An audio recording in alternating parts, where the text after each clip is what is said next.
올해 아파트 등의 보유세 기준이 되는 공동주택 공시가격이 나왔습니다. 지난해보다 20% 가까이 내려가면서 공시가 제도가 도입된 뒤 최대 하락폭을 보였습니다.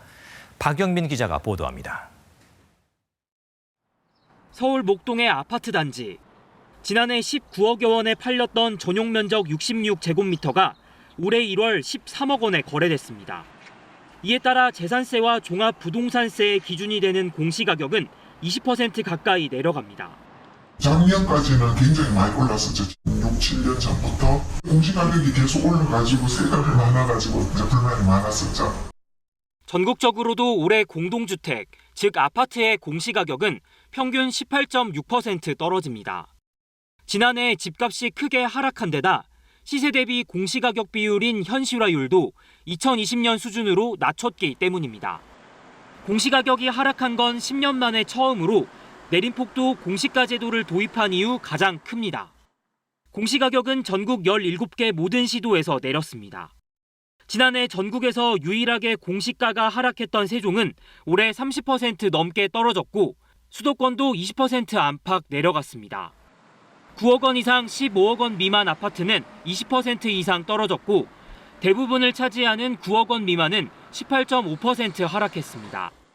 15억 원 이상 고가주택은 15% 정도 떨어졌습니다. 공시가격 하락으로 내년도 근로장려금, 자녀장려금 수급 대상이 올해보다 약 32만 가구 증가할 것으로 예상되며 복지 혜택을 받는 취약계층 범위도 대폭 확대됩니다. 기초생활수급자 대상도 늘고 건강보험 지역가입자의 보험료는 줄어듭니다.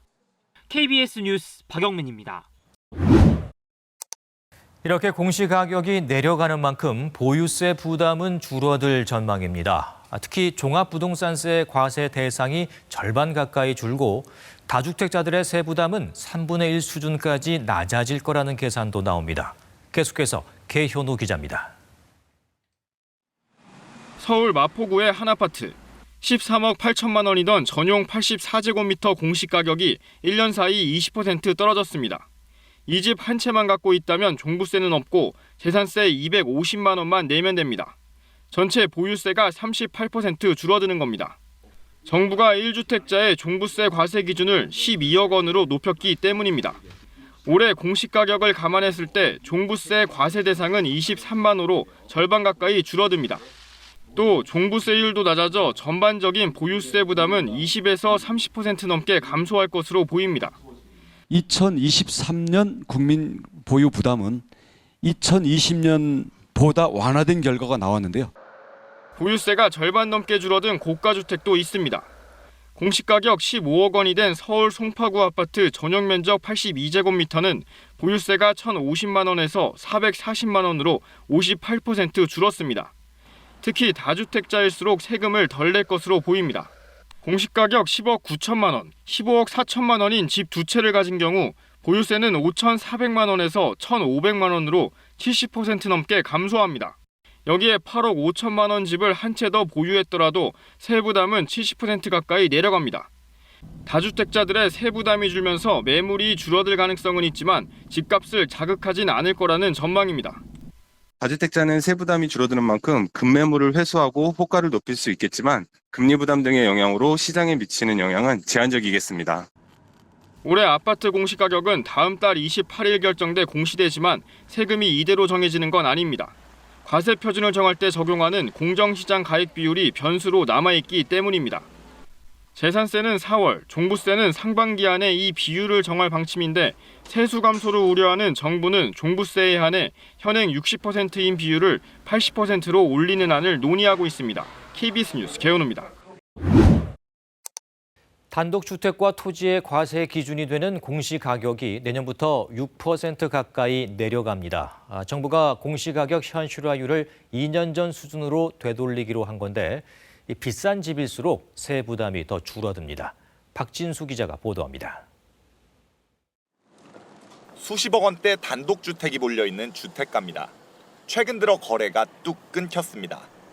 지금은 거의 현금 들고 하셔야 되니까 이게 힘드신 거예요. 가격은 그때보다 고점보다 조금 떨어졌어도 거의 못 건들죠.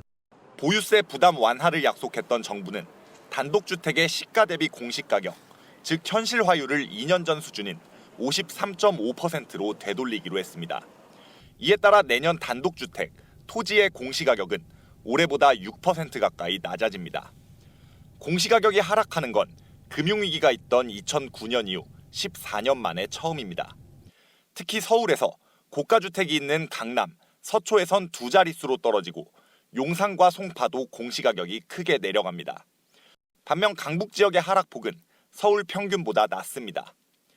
지난 정부에서 고가주택일수록 공시가격을 빠르게 올렸던 걸 되돌리는 조치인 만큼 반대의 효과라는 게 정부의 설명입니다. 공시가격이 많이 떨어질수록 세부담은 더 줄어듭니다. 17억 원 상당의 단독주택을 한 채를 갖고 있을 때 지금보다 보유세가 180만 원 정도, 30% 가까이 줄어드는데 8억 단독주택의 감소폭은 20%에 미치지 못할 것으로 예상됩니다. 똑같은 금액이 변동된다고 하더라도 누진세율 구조화에서는 높은 세율 쪽에 걸려져 있는 분이 더 많은 그 세금의 하락폭을 갖다가 기대할 수 있습니다. 2주택자의 종부세 부담을 줄여주기로 여야가 합의한 가운데 보유세를 계산할 때 집값에 적용하는 일종의 할인율인 공정시장 가액 비율도 추가로 조정될 것으로 보여 부동산 보유세를 줄여주기 위한 조치가 계속되고 있습니다. KBS 뉴스 박진수입니다. 122만 명, 집을 가진 사람 중에 올해 종합부동산세를 내야 하는 숫자입니다. 지난해보다 30만 명 가까이 늘었는데 100만 명을 넘은 건 올해가 처음입니다. 주택 소유자 가운데 차지하는 비중은 5년 전 2.4%에서 8.1%로 높아졌습니다. 그런데 이들이 내야 할 세금 총액은 4조 1천억 원으로 역대 최고치였던 지난해와 비교하면 1조 6천억 원이 줄었습니다. 여러 종부세 완화 조치가 시행됐기 때문인데 올해 종부세 납부액이 실제로 얼마나 달라졌는지 이세준 기자가 따져봤습니다. 올해 공시가격 16억 5천만 원이 서울의 한 아파트. 장기 보유 같은 감면 사안이 없다면 전용 면적 114제곱미터형의 예상 종부세액은 151만 원으로 지난해보다 36만 원 적습니다. 아파트 값이 오르면서 공시가격도 1억 5천만 원가량 상승했지만 일종의 할인율 개념인 공정시장 가액 비율이 60%로 낮아지면서 종부세가 준 겁니다. 조금만 올라갔지 그걸로는 세금 부담이나 이런 게 우리가 팔아서 내 돈이 된 것도 아닌지. 다주택자도 마찬가지입니다. 공시가격 13억 8천만 원이 서울의 아파트와 4억 7천만 원짜리 대전 아파트를 각각 한 채씩 보유했다면 지난해보다 종부세가 610만 원 정도 줄었습니다. 여기에 최근 집값 하락으로 내년도 공시가격은 떨어질 가능성이 커진 만큼 내년 종부세는 더 줄 것으로 보입니다. 공시가격의 현실화율도 동결 또는 일부 인하하겠다는 계획을 밝히고 있어서 기본적으로 내년에는 소폭 그 공시가격 그리고 이에 따른 종부세의 세부담이 줄어들 가능성이 있습니다. 그러나 정부는 종부세 부담이 여전히 높다고 보고 있습니다. 시장 침체를 걱정하는 그런 형국입니다. 부동산 시장 과열때 도입한 그런 정책은 당연히 폐기되고 정상화되어야 된다. 종부세액 중 94%는 법인을 포함한 다주택자가 부담했습니다. 1주택자의 경우 평균 109만 원으로 지난해보다 44만 원 적게 냅니다.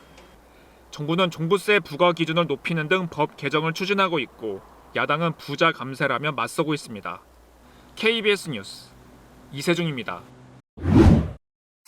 자, 오늘 공동주택 공시가격 발표가 됐는데 엄청나게 떨어졌나요? 두 자릿수로 하락을 했습니다. 18.6% 떨어졌는데 작년하고 비교해서 공시가가 거의 20% 가까이 하락했다. 이게 숫자로만 들으시면 감이 안 오실 수 있는데요. 올해 공동주택에 대한 공시가격 하락폭이 어느 정도이냐. 제도를 도입한 이후에 하락폭이 가장 큽니다. 그리고 최근 10년 동안 내내 공시가격은 오름세를 보였거든요. 이 흐름도 멈추게 됐습니다. 뿐만 아니라 우리가 2009년, 2013년에 한 4% 정도, 이거는 외부의 충격이 크게 있었기 때문에 부동산 시장이 전반적으로 조정을 받았는데 그때 이후로도 가장 큰 폭의 하락폭입니다. 네, 저 그래프 기울게 보십시오. 진짜 거의 자유낙하하듯이 확 떨어졌는데 이 공시가격이 세금 다 기준이 되잖아요. 그렇죠. 세금 많이 줄겠어요, 그럼? 세금이 많이 줄어들고요. 뭐 재산세, 종부세뿐만 아니라 건강보험료의 기준이 되기도 하고 생활보호 대상자를 선별하는 기준이 되기도 하기 때문에 사회보장제도 전반에 걸쳐서 상당히 큰 영향을 미칩니다. 네, 종부세 부과 대상이 뭐 절반으로 줄어들 거다 이런 기사도 나오더군요. 네, 종부세 부과 대상이 일단 절반으로 줄어들고요. 뿐만 아니라 실질적으로 부과되는 세금도 많이 줄어들 것으로 보이는데 예컨대 우리가 반포나 서초에 비싼 아파트로 꼽히는 곳들이 있잖아요. 이런 곳들은 전용 면적 48제곱미터 기준으로 볼 때 작년에 대략 1,300만 원에서 1,500만 원 정도 종부세를 물었거든요. 그런데 이 종부세가 아마 올해는 700~800만 원 수준으로 줄어들 반토막이 가능성이 나네요. 큽니다. 네. 자, 집 가진 분들에게는 아주 반가운 소식이 될 텐데 세수가 또 이렇게 줄어들면 어떨지는 좀 봐야겠고요. 자, 원희룡 장관 오늘 발언이 부동산 시장이 하향 안정화 추세로 들어섰다 이렇게 평가했던데 동의하십니까? 네. 하향 안정화는 모르겠고 하향세는 분명해 근데 보입니다. 저 그래프만 봐도 뭐 분명해 보이죠. 그렇죠. 지난해 1년 동안에 전국의 아파트 가격이 어느 정도 떨어졌느냐. 대략 한 8% 정도 연간 가격 하락폭이 그 정도 떨어졌고요. 실거래가 기준으로 봐도 뭐 서울에서도 한 17% 정도 빠졌기 때문에 그래프를 보여드리면 우하향이 정말 뚜렷하게 나타나는 그런 상황이잖아요. 그래서 하락세를 보이고 있다. 이건 맞는데 안정화는 그때그때 혹은 지역별로 좀 다르다. 이렇게 볼 수 있겠습니다. 실제 시장은 어때요? 그러니까 급매물 나왔던 게 대부분 사라졌다. 거래가 돼서 사라지기도 하고 거둬들이기도 하고 뭐 여러 평가들이 나오던데. 네, 급매물이 소진되는 건 맞습니다. 급매물 가운데에서 정말 좀 싸게 나왔던 것들, 이른바 반값까지 떨어졌다. 특히 노도강을 중심으로 해서 소형인데 9억 원 미만에 거래됐던 것들, 이런 것들 빠르게 소진됐던 것 맞고요. 또 지역별로 보면 최근에 뭐 영등포 일대에서도 요거 좀 빠르게 소진됐다 이런 것들은 대부분 중소형 미만의 그 9억 원 이하 아파트들입니다.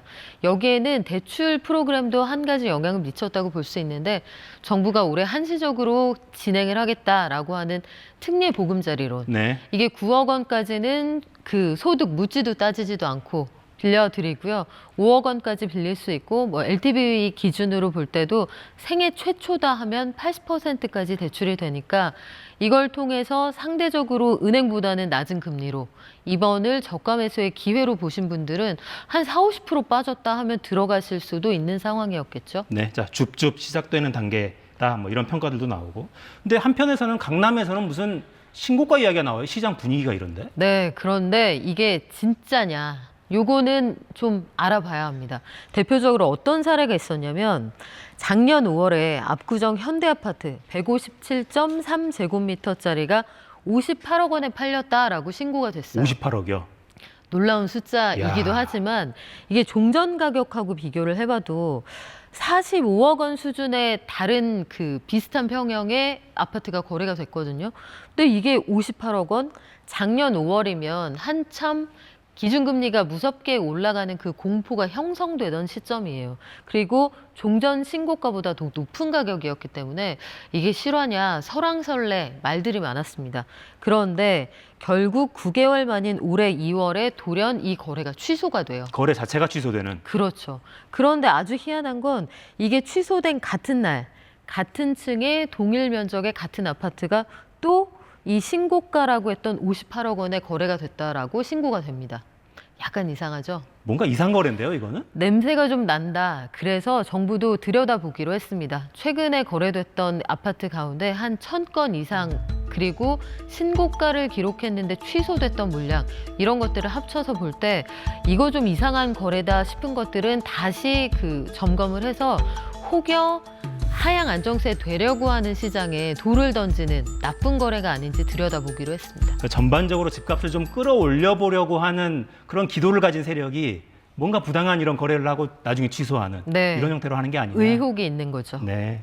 자, 또 이제 시장 상황을 좀 파악해 볼 수 있는 게 청약 열기일 텐데 이건 좀 어떻습니까? 청약은 간단하게 말씀드려서 좋은데 싸게 팔면 청약 경쟁률이 높고요. 너무 당연한 이야기인데요. 이거. 그렇죠. 근데 그게 시장 거래의 기본이에요. 싼 걸 좋은 가격에 싼 걸 좋은 가격에 좋은 걸 싼 가격에 네. 팔면 많이들 사시고요.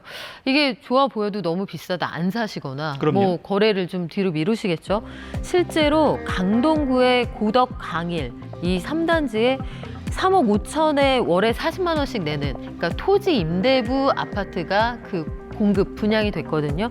이거는 일반 분양이 67대 1. 67대 1. 특별 공급은 33대 1. 그리고 청년 특공은 무려 118대 1이었습니다. 치열하네요. 네, 다른 아파트 시세하고 비교를 해보면 동일 면적 기준으로 이른바 반값 아파트다 이렇게들 얘기를 하셨거든요. 그러니까 강동구면 서울 안에 있는데 가격을 보면 3억 5천만 원. 그러니까 서울 안에서 이 정도면은 전세 가격 아니냐 하시는 가격이었기 때문에 경쟁률이 높았던 것으로 보고 이런 아파트가 하나 더 공급이 됩니다. 강서구 마곡동에 들어서게 되는데요. 이게 5월에 사전 청약 예정이거든요. 이 정도 가격에 비슷한 수준에서 형성이 된다라고 하면 역시 이것도 입지는 괜찮고 가격은 낮게 친다. 그러면 이것도 경쟁률 올라갈 수 있습니다. 네. 좋은 입지에 좋은 물건이 이거 괜찮다. 네. 그러면 이제 몰리는 거죠. 좀 전에 지도로 보셨습니다만 서울, 부산, 경남 이쪽은 상대적으로 청약 열기가 조금 더 높은 걸 볼 수 있습니다. 정부의 규제 완화, 대출 규제 완화 이런 것도 영향을 미치겠죠, 당연히. 그렇죠. 아파트 중도금 대출 같은 것들이 종전에는 분양가 12억 원 넘어가면 대출이 불가능했잖아요. 이런 것들에 대한 대출 규제를 다 풀었다는 거. 그리고 이 60%까지 LTV 기준으로 남들처럼 대출해준다. 이런 것들이 당연히 영향을 미쳤다고 볼 수 있고요. 기존 주택을 팔아야 한다. 이 조건도 사라졌습니다. 또 수도권의 전매 제한 기간도 대폭 감축을 했고요. 비규제 지역이라면 세대주가 아니어도 1순위 청약이 가능하니까 정부가 정책적으로 부동산 시장의 연착륙을 위해서 할 수 있는 건 다 하고 있다. 이렇게 봐도 무방합니다. 네.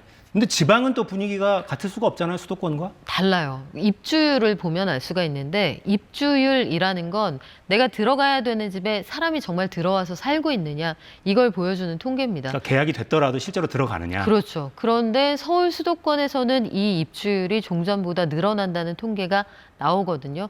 물론 늘어난다고 해도 100% 어림없고요. 아직까지 70% 후반 수준인데 이게 지방 5대 광역시로 가면 오히려 떨어집니다. 그러니까 서울 수도권과 지방의 온도차가 굉장히 극심하다는 얘기죠. 앞으로도 계속 이렇게 될 수밖에 없잖아요. 원희룡 장관 발언 네. 보면 미분양 주택 10만 원까지도 가구하겠다 이런 발언도 나왔더라고요. 그러니까 건설사에 지나치게 욕심 부리지 말라는 뜻이에요. 지금 아우성이 나오고 빨리 도와줘야 된다. 빨리 이 PF 관련해서 여러 가지 장치가 필요하다. 이런저런 이야기를 하지만 이익은 사유화하고 비용은 사회화하는 것에 동의하지 않는다. 저도 뭐 100% 공감하는 내용인데 국토부가 보기에는 아직까지 스스로 이 뼈를 깎는 구조조정까지 하지 않았다. 거기까지 가지 않았다. 이런 뜻입니다. 네, 자구 노력 안 하고 장사 잘 될 때는 다 자기 주머니에 챙기다가 조금만 어려워지면 좀 도와주세요. 이거 안 된다. 뭐 이런 이야기고요.